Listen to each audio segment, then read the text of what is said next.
देख रहे हैं राष्ट्रीय जगत विजन न्यूज।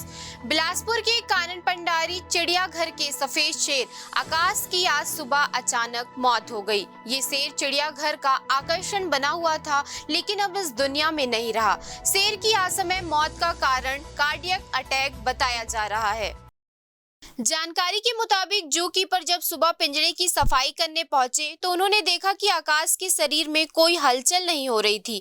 तत्काल इस घटना की सूचना अधिकारियों को दी गई। मौके पर पहुंचे कानन के वन्य प्राणी चिकित्सक डॉक्टर पीके चंदन ने शेर को मृत घोषित कर दिया। इसके बाद मौत की वजह को जानने के लिए पोस्टमार्टम कराया गया, जिसमें हार्ट अटैक की पुष्टि हुई। इसके बाद आकाश का अंतिम संस्कार किया गया। आकाश, जो सफेद शेर के रूप में चिड़ियाघर के दर्शकों के लिए विशेष आकर्षण का केंद्र था, उसकी मौत से वन्य प्रेमियों और चिड़ियाघर के कर्मचारियों में शोक का माहौल है। फिलहाल इस खबर में इतना ही। देश प्रदेश की खबरों से अपडेटेड रहने के लिए हमारे चैनल को सब्सक्राइब करें। नए खबरों के नोटिफिकेशन के लिए बेल आइकॉन जरूर दबाएं। नमस्कार।